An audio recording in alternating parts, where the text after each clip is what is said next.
What if the safest bet isn't the man with money, but the man with fire? She had a choice. The man her family approved of, the one with the job title and the savings account, and the 5-year plan already framed on the wall. And the man who had nothing but a vision and the terrifying kind of certainty that either builds empires or breaks hearts. She chose the second one. And it nearly destroyed her before it made her. For 2 years, she woke up to doubt. Not his, hers. The voice that said, you could have had security. You could have had ease. You could have been taken care of. Instead, she was taking care of them. Splitting grocery bills. Working 2 jobs so he could quit one and build. And every time she called her mother, the silence on the other end asked the question she was too afraid to voice. What if he never makes it? Here's what nobody tells you about choosing love over money. The world will call you naive. They'll say you're building together, when really you're just waiting, hoping. And if he fails, you don't just lose a relationship. You lose a version of yourself that believed in him. That cost doesn't show up on any balance sheet. But what if the wait is the point? What if the foundation you lay in the dark is the only thing strong enough to hold real success? I'm going to show you exactly what she saw in him that nobody else did. Why loyalty isn't gambling, it's strategy. And how 10 years and 3 kids later, she proved that the woman who chooses the builder over the bank account ends up with both. But first, you need to understand the choice she walked away from. Because you can't fully grasp what she built until you feel the weight of what she refused. His name was David. Or was it Daniel? It doesn't matter. What matters is what he represented. Family money, established career, a house already paid for in a neighborhood she could only drive through. He was nice enough, safe enough. Her mother loved him, and he proposed the way you're supposed to. Down on one knee, restaurant full of strangers applauding. A future wrapped in velvet, ready to wear. But she kept thinking about the other one, the one with nothing, the one who worked security shifts at night and coded during the day on a laptop held together with tape, the one who talked about someday like it was a religion, the one who made her feel like they were already building something, even when they had nothing. Here's the thing about crossroads. You don't always know you're at one until you're already choosing. She said no, not with drama, not with speech. Just, I can't. And she walked out of that restaurant into a future nobody else could see yet. They called her foolish. Her aunt said, you don't fall in love with potential, baby. You fall in love with what's already there. But she was learning something that would take her years to fully understand. Something the old wisdom tries to teach us, but we rarely listen to until it's too late. A bird in the hand is worth 2 in the bush. But what if the bird in your hand is already dying and the 2 in the bush are learning to fly? She chose the bush. God help her, she chose the bush. 3 weeks later, she was standing in a studio apartment that smelled like old carpet and possibility. He'd cleaned it himself, bought flowers with money he didn't have, set up 2 desks, one for her, one for him, pressed so close together their elbows would touch when they worked. He didn't promise her riches. He promised her alignment. I don't know when, he said, but I know how, and I know who. You, me, the work. That's the formula.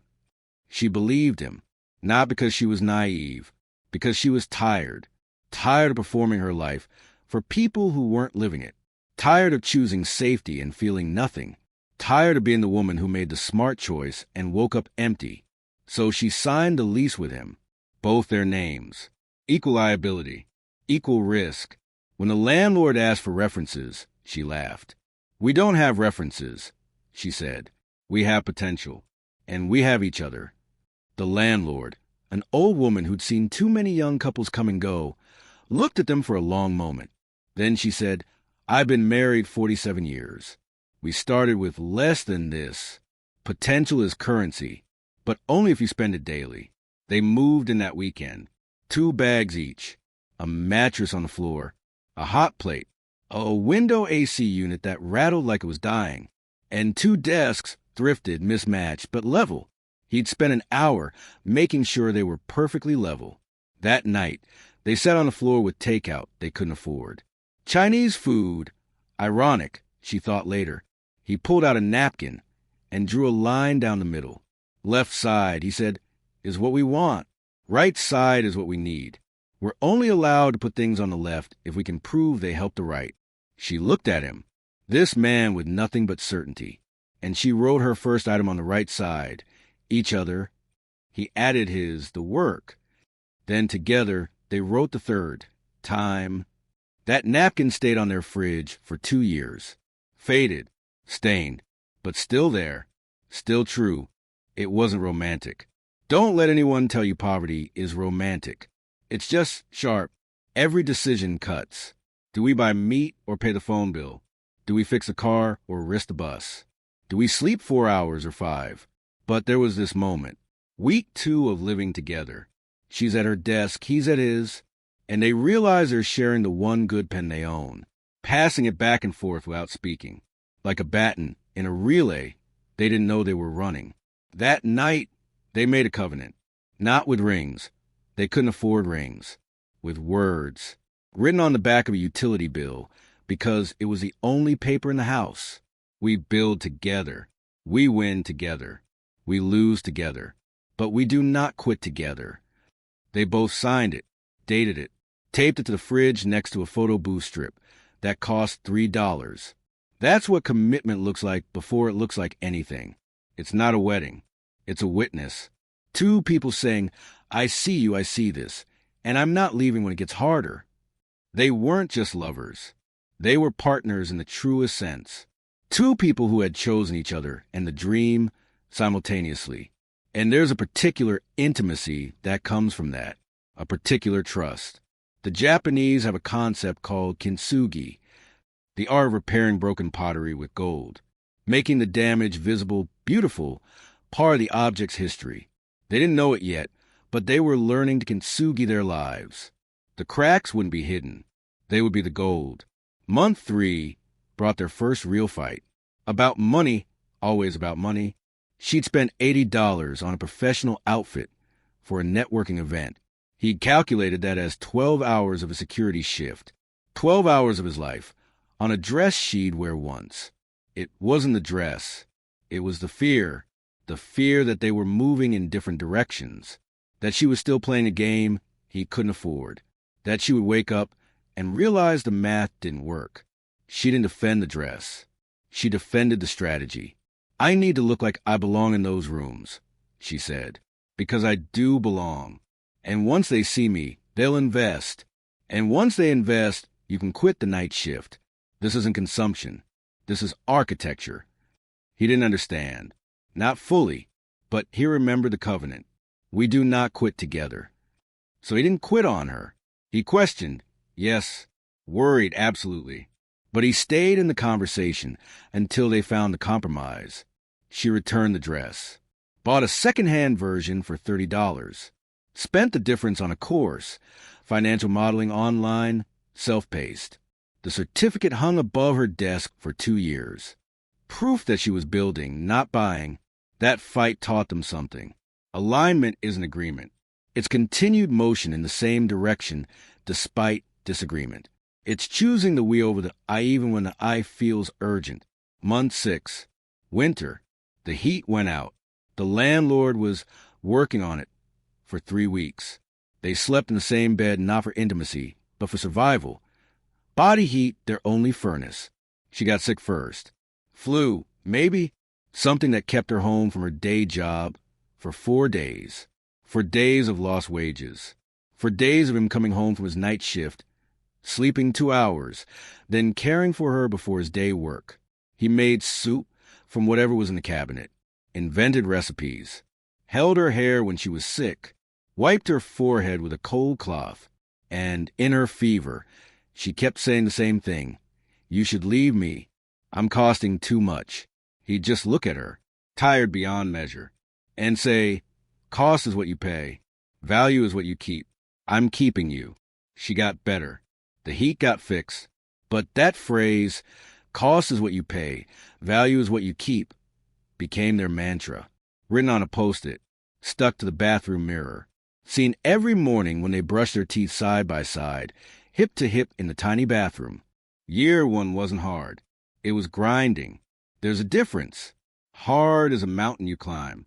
Grinding is a mountain you wear down with your forehead. Every morning at 5 a.m. Alarm. Coffee in mismatched mugs. Back-to-back work sessions. Walking instead of Uber. Cooking rice and beans like it was a feast because it had to be. Because if you don't celebrate what you have, you'll spend what you don't have trying to feel better. But here's what they don't tell you in the motivational posters.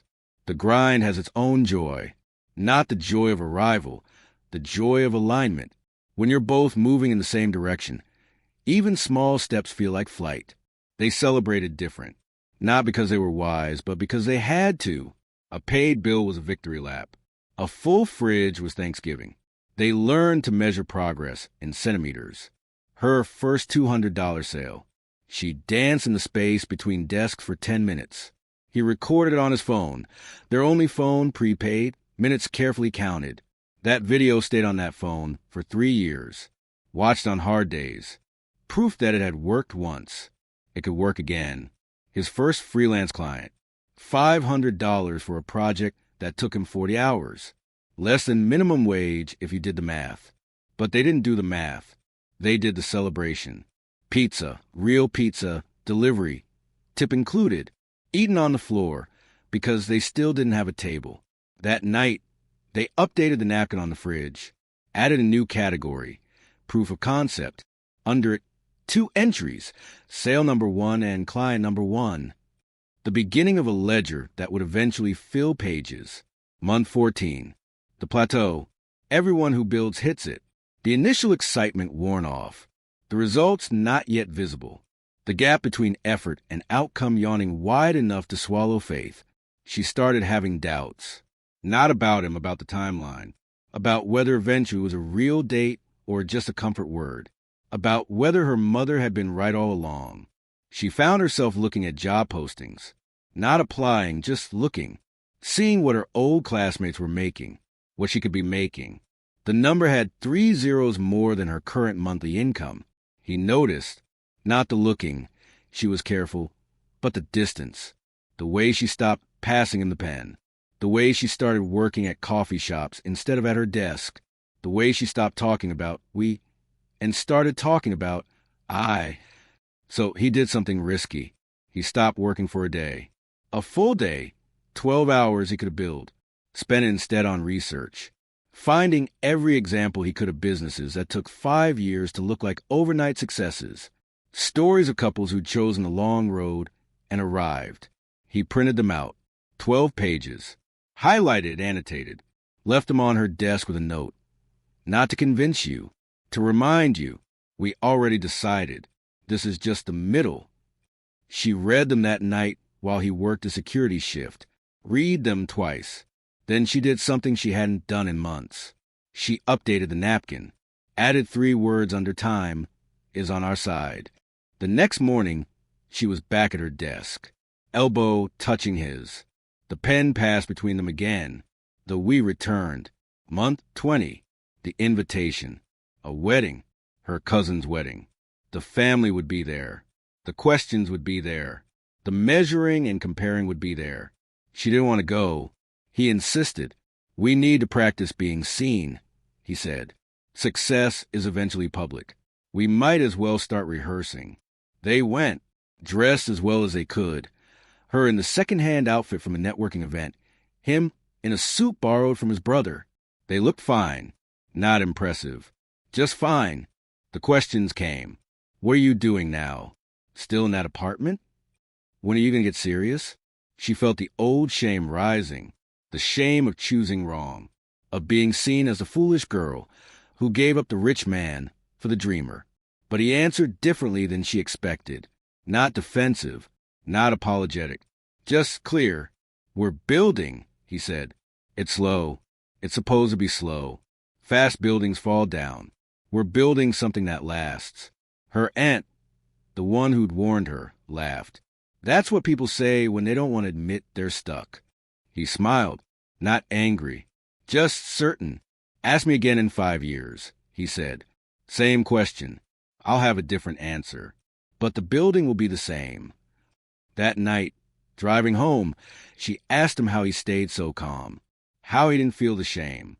He said, I do feel it. but I feel the work more. The shame is loud. The work is deep. Eventually, depth wins. Month 22. The first real win. Not a sale. Not a client. A conversation. A vendor he'd been delivering for one of his side jobs asked him a question. You're smart.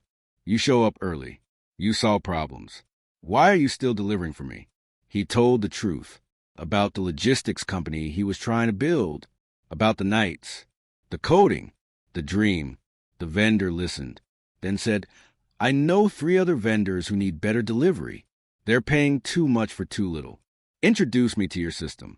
If it works, I'll be your reference. Your first case study.